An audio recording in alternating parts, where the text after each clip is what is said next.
This is Kay Denault with Mental Health Association of South Mississippi, and we are here today with Robby D'Angelo. Robby is one of our board of directors, our executive committee board members. And so we're excited to have Robby here today to tell us a little bit about himself and to also just have some conversation about what gets Robby motivated every day. So Robby, tell us a little bit about yourself. So, Kate, thank you so much for having me on today. I definitely appreciate the time. Always a pleasure to visit with you. A little bit about my background. So I am technically what's called a human optimization expert, and I work in the field of kind of physical and mental performance. I don't do as much in the psychiatric psychoanalysis realm as I deal with kind of moving people forward.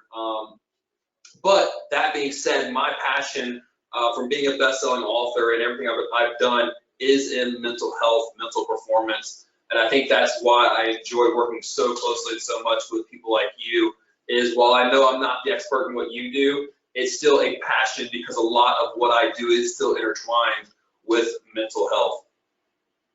I love that. Thank you so much.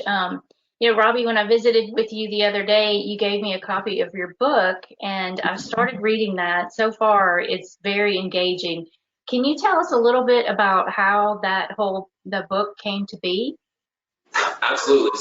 So when I was first approached about writing a book, I said no, just because like the thought of sitting down to write a book sounds like absolute drudgery to me. But as I kind of got into it and started learning more about the actual writing process, writing the book was probably the best thing I ever did for myself. Not so much from a business standpoint, for myself internally. I started writing, and it gave me a lot of insight on who I am, what my motivations are. But the book itself is about the mental side of a health transformation. I myself have lost right at about 115 pounds. And I tell people all the time, losing the weight is the easy part. Keeping it off, that's the hard part. That's where the struggle comes in. And that's why the book is called The Struggle is Real, because we all know when it comes to any transformation in your life, it is a struggle. It's not the easiest thing to do. But at the end of the day, it's absolutely 100% worth it. Wow, that is amazing, and I'm sure inspiring to so many people who set goals, and sometimes, they're trying so hard, but they just feel like they can't get there. What kind of things motivate you just even to get out of bed each day? So there's actually a lot. I'm weird, and I'll go ahead and say this. There's a lot of mornings that I'll actually get up before my alarm clock goes off, and my main motivating factor is really this. I know the hell that I've been through in my life. I know all the trials and tribulations that I've put myself through, a lot of it through my own choices and bad choices that I've made. So now from going through that and overcoming a lot in my life, when you look at kind of like the HCAP model, that first H stands for hope. And I had a real hope in my life of getting better and wanting to see the other side of my own transformation. And from that, it's given me a real passion to now do that for other people. And that's where my main motivation comes in, is I believe that the whole purpose we're here on this earth is to learn our own medicine so we can heal others. And that's my main passion in life now, is to kind of learn my own medicine so I can help and heal others. That's super cool. So you're out on the speaker circuit talking to all these people and just really, I'm sure, getting them so pumped up. How did that start? So I started speaking, a little bit more background on myself is I'm a natural shy introvert. So to be who I am today, I wouldn't have guessed that. I'm sorry. Okay, that's the response I get from most people. But like when you ask my family, the people who knew me growing up, I mean, I was the fat kid that used to hide behind his mom's leg in the mall because I was that shy and insecure. And to be the person I am today is an absolute learned skill. It's something I had to develop and teach myself kind of as the years have gone on. And I started speaking kind of after the book was published. People would ask me to step on stage And I'll be honest, Kate, the first time I did it, it was awful. Like, if anybody's ever seen the movie Talladega Nights, and that first interview Ricky Bobby did was like, I don't know what to do with my hands. Like, that was me. You could hear the stuttering in my voice, the shaking. I held the mic like clenched to my chest because I was shaking so bad that if I held it tight enough, it wouldn't look like I was shaking. But I tell people that anytime you want to increase your confidence in anything you're doing, you do these little micro changes, these little micro adjustments, and that's what I did. In order for me to speak on stage, I started doing it about the same time that Snapchat first came out, social media video first got on the scene, and I started just making like 15-second videos. I'm like, okay, let's get good at 15 seconds. And then I slowly started building that where I could talk continuously for a minute. And then once I got comfortable at a minute, it just kept kind of growing from there. And I think the longest I've been on stage now is I've talked for like 90 straight minutes. And that was something that like I never in a million years, especially growing up the way I did, thought that I would be able to do. But it just started for me doing like 15 seconds, 30 seconds, and just kind of growing it from there. Oh, that is so cool. So what would you say to other people who maybe have set some sort of goal and they're not even sure how to get started? What steps do you usually ask people to start with? My favorite thing to do to really gain clarity in those situations is if you have a big goals are very hard to accomplish. Like, just give you an example. When I set out for my goal to lose 100 pounds, that was my goal. If I focused on losing 100 pounds, I would never get there because that goal seems way too far out in the future for me to ever go after. So what I said was, okay, if I want to do this in a year, there's 52 weeks in a year. So if I just simply average 2 pounds a week, then in 52 weeks, that's 104 pounds. So I would hit my goal. So what I encourage people to do is take those big goals and try to make them as small as possible and develop micro goals. For myself, what I do is I have micro goals every single day, that if I hit those goals every single day, the compound effect of hitting those small goals will equal to the big goal on the other end. And kind of the anchor thought that I use for that is, what advice would you give your best friend? If your best friend was in your situation right now, what advice would you give them? And the second thing, the anchor thought that I have is, what's the smallest thing I can do right now to move me forward? What's the smallest thing I can do right now to help myself? And I do that. And by taking that micro action, but that very small action, you're 100% control over, by doing that little small thing, it gives you confidence to do the next small thing. And you start to build confidence in your ability to do bigger and bigger things. So that's my advice on how I would go about going after a big goal.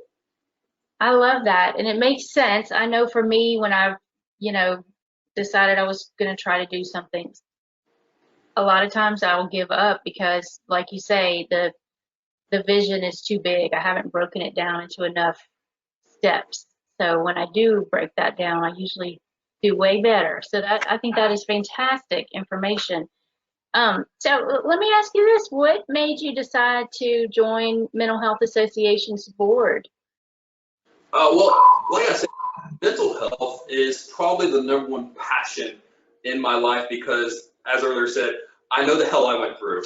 And I know growing up with anxiety, depression, being near suicidal a few times in my life, I know, like, growing up and having those thoughts, it's now kind of a passion of mine to help others in those situations. And the Mental Health Association does such a great job of outreach, and it's truly one of those things you see where everything you put into it goes back out. And I love knowing that about the Mental Health Association, is every dollar given, every ounce of time spent directly goes into helping other people.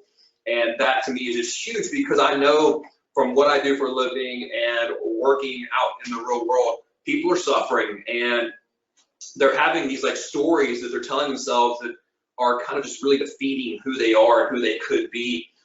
So that's why I'm so passionate about being able to work with the Mental Health Association.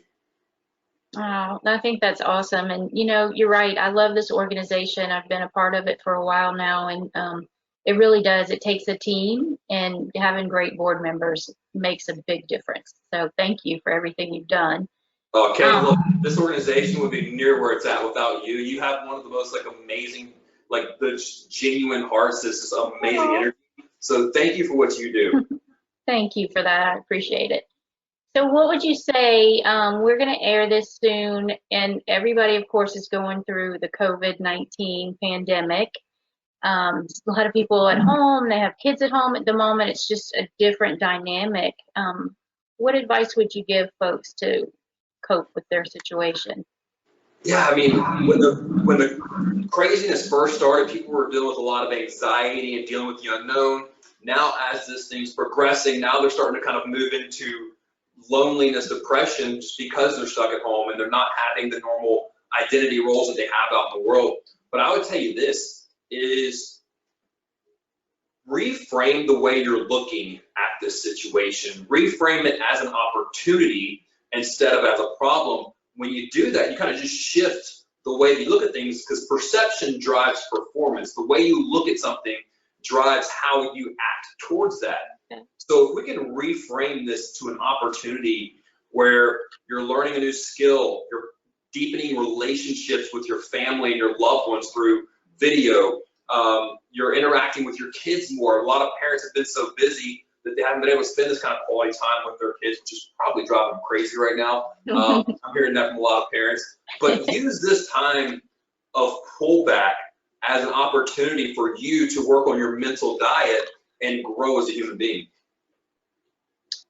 You know, I've seen comments and heard comments that people have said about those sort of insights, I guess, that maybe will come out to be better as a society because we've had that sort of time out and we've been able to sit back a little bit and not worry so much about material things and all that and really try to do some more work on those relationships. So I appreciate you saying that. One of the things that we are hoping once this is settling down a little bit is we're planning our mental health awareness breakfast at Scarlet Pearl. And of course, we're hoping that happens. May not be on our original date, but that's okay.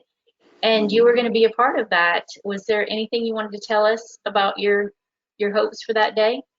So with that mental health breakfast, the biggest thing that always we try to do is increase awareness and increase just kind of lowering that stigma of mental health in the community. Because a lot of times people think of mental health with a negative stigma, but right now I think it's a good time, especially with what's going on, to be able to kind of lower the stigma and say, you know, your mental health is really just as important as your physical health. People, they'll go to the dentist, they'll go to the heart doctor, but they won't get their mental health checked.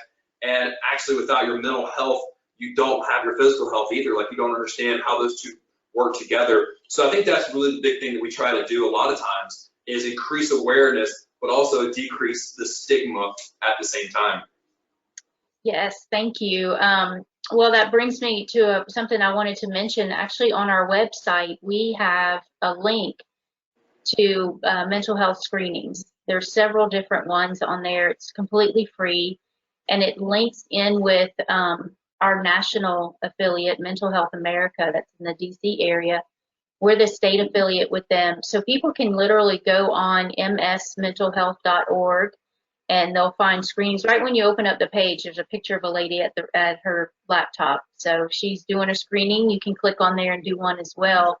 And then you'll be, it's a very simple, some choices that you make. It's confidential, but if you choose to, you can ask to receive some resources back, and then it'll link back to where you can find out where to get some help. So I think that's a great opportunity for people to try to, you know, take some time, like you say, and just figure some things out that might be going on. And I think that some of the things that people are experiencing right now with all of this stress is maybe giving them a different perspective of what somebody might be going through on a regular day. You know, some of this is what people experience anytime. So maybe we'll gain a little bit of compassion for others. So Robby, anything else you want to tell us today? Basically, guys, just I know the craziness of the world is happening right now, but what I want to say is just do the best you can. At the end of the day, that's all you can do. Do the best you can, and you know what? Wake up tomorrow and do the best you can again. That's really what it boils down to. Life is happening. A lot of things we can't control right now with the quarantine and everything going on. We can't control a lot of this, but what we can control is our perceptions and how we're viewing what's going on, and just do the best you can. Guys, that's what I want to encourage you. Just give every day 100%. And at the end of the day, when you lay your head on the pillow, you'll know that I gave the day my all, and you'll be able to sleep a little bit more peacefully. So that would be the one piece of advice I would give you today. Love it. Love it so much. Robby, thank you so much for joining us today. We hope that people come away feeling motivated and having a little more hope in their situation. So thank you so much. I appreciate it. Hey, always a pleasure.